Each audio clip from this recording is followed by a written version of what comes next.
My name is Rabbi Yonatan Nerel, and I want to share with you a Jewish ecological message from Jerusalem.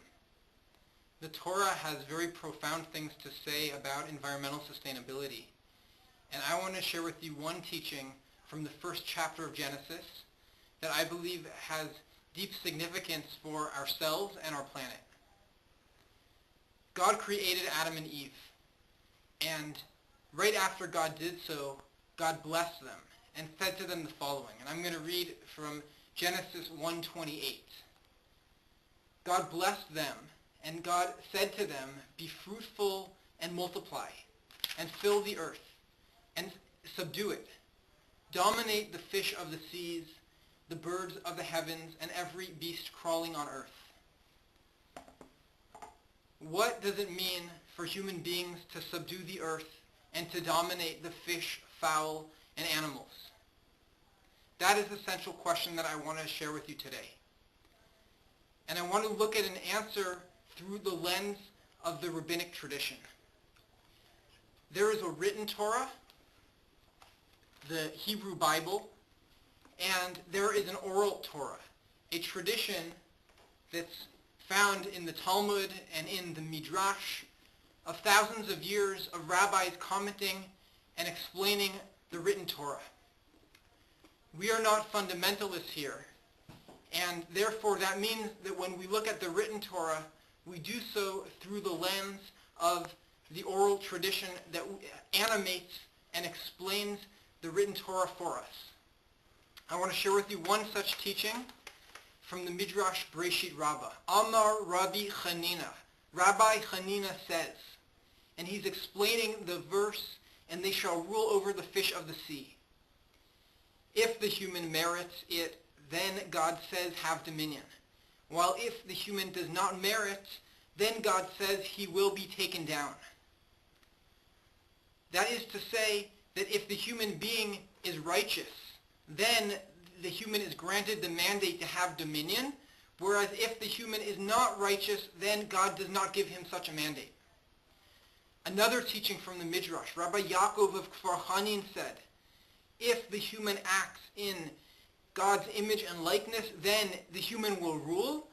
If he acts not in our image and likeness, then he will be taken down. A similar teaching, that when God says he will create people, God says, let us make man in our image and likeness, and let him rule over the fish, etc. And the rabbis see a linkage between our being in God's image and likeness and acting that way, and us having dominion. That is, if we don't act in an upright and righteous way, then we also don't have dominion over the earth. Rabbi Abraham Isaac HaKohen Cook, the first chief rabbi of Israel, explains this verse based on that teaching. And he says, quote, "No intelligent thinking person could suppose that when the Torah instructs humankind to dominate, it means the domination of a harsh ruler who afflicts his people and servants merely to fulfill his personal whim and desire to the crookedness of his heart. It is unthinkable that the Torah would impose such a degree of servitude, sealed for all eternity, upon the world of God, who is," quote, in the words of the psalmists, "good to all, and his mercy is upon all his works, and who declared the world shall be built on kindness." Rabbi Cook understands that when God says to dominate the earth, it can't be the rule of a tyrant, but rather it has to be the rule of a benevolent ruler who has the best interests of his subjects in mind. And in this vein, Rabbi David Sears, who writes in Brooklyn now, lives there in contemporary times, he says that Rav Kook is talking about a sacred trust, of where we are stewards, and of how the Torah does not give us free rein to have carte blanche destructive action on the earth, but rather that we have a mandate to take care of the earth. If subduing then really means taking care of in the oral tradition, how are we doing today? If it means acting righteously, how are we doing? The Millennium Ecosystem Assessment, which was published in 2005 and compiled by hundreds of scientists, said that human beings currently are extincting species at a rate of almost 1,000 times, as high as 1,000 times the natural rate of extinction, and that this rate is actually faster than the rate that the dinosaurs became extinct. One example, the fish. In the early 1990s, at the end of the Cold War, the United States Navy declassified very powerful technologies that it had developed for its submarines, which are able to ply the sea's waters and know precisely where sea canyons are using sonar technology and the global positioning satellite and intricate mapping of the sea floor.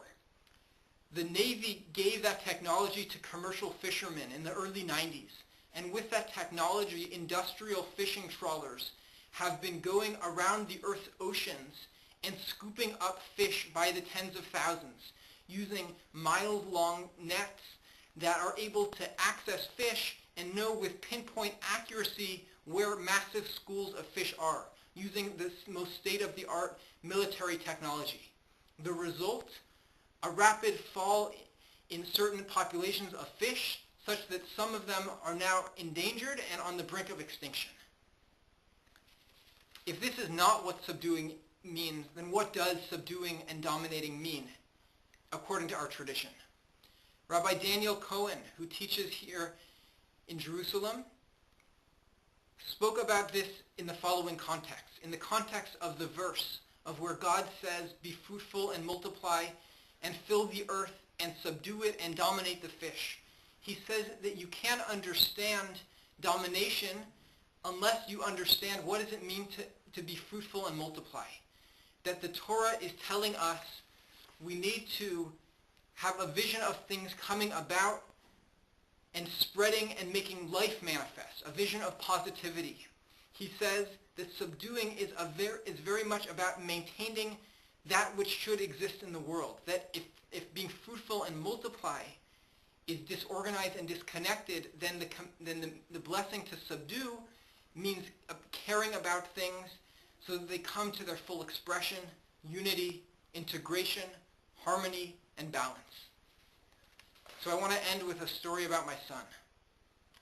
My wife and I are blessed to have a young child, and when I'm holding him late at night, I feel a deep sense of love and connection to him, as I'm sure all parents do, and I also feel a deep sense of responsibility, that he's going to inherit this planet, and am I doing my utmost to ensure that he inherits a livable planet, not only for himself, but for his children and his children's children.